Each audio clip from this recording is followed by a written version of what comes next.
दोस्तों नमस्कार, मैं आज़ाद यूपी वाला आपके समक्ष आज फिर प्रस्तुत हूँ। देखिए, आज का जो मौसम है वो बहुत ही घनघोर हो चुका है। देखिए, चारों तरफ कोहरा ही कोहरा है और बहुत ही भीषण, मतलब हालत ख़राब।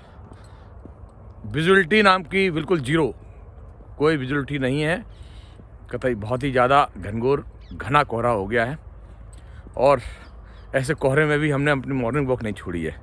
इसलिए आपसे कहते हैं कि मॉर्निंग वॉक बहुत ज़रूरी है, क्योंकि ये रूटीन है हमारा। ये कोहरा क्या हमें रोक पाएगा। और आप लोग भी अपने बिस्तर छोड़कर आए बाहर की नहीं आए पता नहीं, लेकिन आइए, आ जाइए।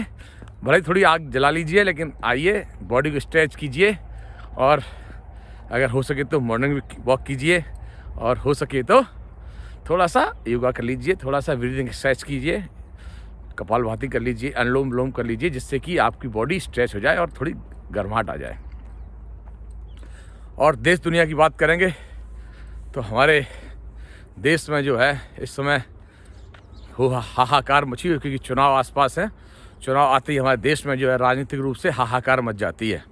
बंगाल में आपने देख ही लिया कि क्या हुआ, कैसे ईडी और ममता जी का जो है पंगा चल रहा है।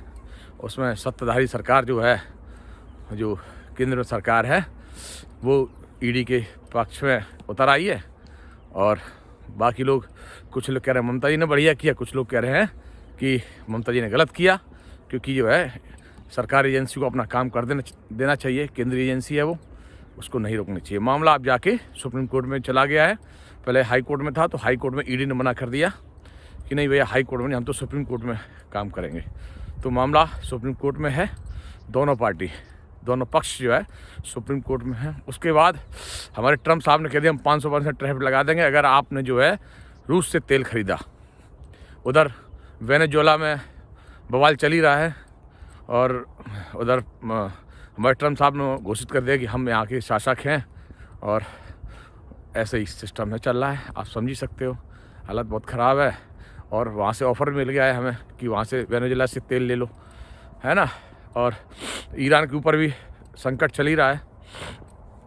ईरान में भी जो है सरकार के ख़िलाफ़ बहुत बड़ा आंदोलन चल रहा है, तो उसमें जो है अमेरिका भी कूद पड़ा है, क्योंकि वो अमेरिका तो ईरान का शुरुआत से ही दुश्मन रहा है। सब ये तेल की लड़ाई, वर्चस्व की और तेल की लड़ाई है, बाकी और कोई लड़ाई नहीं है। रुपये पैसे की लड़ाई है। इंसानियत नाम की कोई चीज़ कहीं रह नहीं गई, अब केवल पैसे की लड़ाई है। और ऐसे ही चुनाव में राजनीतिक पार्टियां भी क्या है, उनको जो है अपना वर्चस्व की लड़ाई है। सत्ता जिसके पास रहती है तो पावर की लड़ाई है, पावर उसी के पास रहता है। तो यही सब चल रहा है। बाकी तो आप देख ही रहे हो, इस समय आर्थिक स्थिति रूप में जो है हालत बहुत ख़राब है। चाइना से हमारे संबंध कैसे हैं आप पता ही है। चाइना का एक डेलीगेशन आया था, वो आके जो है बीजेपी के दफ्तर में मिला। आरएसएस से जो हमारे दत्तात्रेय होसबोले हैं, उनसे भी मुलाकात हुई, काफ़ी देर तक मुलाकात चली। और उसी बीच जो है वो जो हमारा कश्मीर में जो है एक पार्ट है, उस पर अपना बोलने लगे कब्जा ये हमारा है। मतलब यहाँ पे मीटिंग हो रही है और वहाँ पे वो ये बात कर रहा है। मतलब तो ये देखिए। और अब जो हमारे सत्ताधारी पार्टी के जो नेता लोग हैं वो कहने लगे नहीं, व्यापार अलग चीज़ है और बाकी चीज़ें दुश्मनी और ये सारी चीज़ें अलग चीज़ है। जबकि आप लोग सबको पता होगा कि जो ऑपरेशन सिंदूर हुआ था, ऑपरेशन सिंदूर में सभी जितने भी, चाहे वो ड्रोन हो, चाहे वो मिसाइलें हों, चाहे वो उनका जो है मिसाइल जो सिस्टम होता है उसको रोकने के लिए, वो भी मतलब जो है सब चाइना का था। सबको पता है। हमारे जो है जो सैनिक हैं, हमारे जो बड़े बड़े अधिकारी हैं सेना के, वो सब ये सब बात कह चुके हैं। लेकिन वही बात है भाई कि अब जाएँ तो जाएँ कहाँ। कभी दोस्ती, कभी यारी और कभी दुश्मनी है। तो वो वाली बात है कि अब गोल गोल घूमना पड़ रहा है। मतलब अब कहना तो नहीं चाहिए, बाकी कि थूक के चाटना पड़ रहा है कि सभी जो है ऐप वगैरह सारी कंपनियां जो चाइना की थी वो बैन करी थी हमने।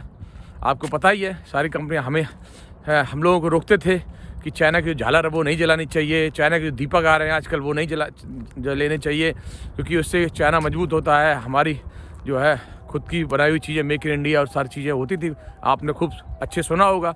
और बैन भी करा दी गई थी सारी कंपनियां। एक टिकटॉक ऐप चलता था, आपने देखा होगा। वो इसीलिए तो बंद किया गया था। लेकिन आज जो है वो व्यापार की बात हो रही है और सारी जो है सारे ऐप भी खुल जाएंगे। आज वही लोग कहने लग गए जी आप हिंदी चीनी भाई भाई।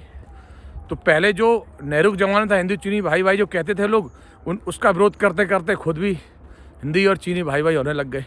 खैर ये तो चलता रहेगा, ये तो सारी पार्टियां हैं, चुनावी सिस्टम है और सत्ताधारी पार्टियां हैं। जो सत्ता में होता है वो अपना समझता है जो हम कर रहे हैं वो सारा कुछ बढ़िया ही है। जनता जो क्या सोचती है, क्या कभी उसको किसी चीज़ से मोटिवेट कर दो, कभी डिमोटिवेट कर दो, कभी मना कर दो, कभी हाँ कर दो। तो जैसे सत्ताधारी पार्टी चलाएगी, जनता तो बेचारा, जनता को तो वैसे ही चलना पड़ेगा, मजबूरी है हमारी, क्योंकि हम कुछ कर नहीं सकते हैं। तो ये सब है। बाकी देखो भाई, समाज चल रहा है, हम और आप चल रहे हैं, तो हम लोगों को बहुत ध्यान देना चाहिए, क्या सही है क्या गलत, इस पर प्रतिक्रिया देनी चाहिए। अपने अपनी प्रतिक्रिया जो है इस पर बहुत ज़रूर दें। और जो है आप लोग कमेंट, शेयर, लाइक, सब्सक्राइब, ये सभी चीज़ें करते रहना चाहिए। मैं बार बार आपको दोहराता नहीं हूँ, लेकिन ये करने से हमें जो है कुछ अच्छा लगता है, मोटिवेशन मिलता है। ठीक है, इसी के साथ आप लोगों से विदा लेता हूँ। जय हिंद, जय भारत, जय हिंद, जय भारत, जय किसान, जय जवान, जय किसान।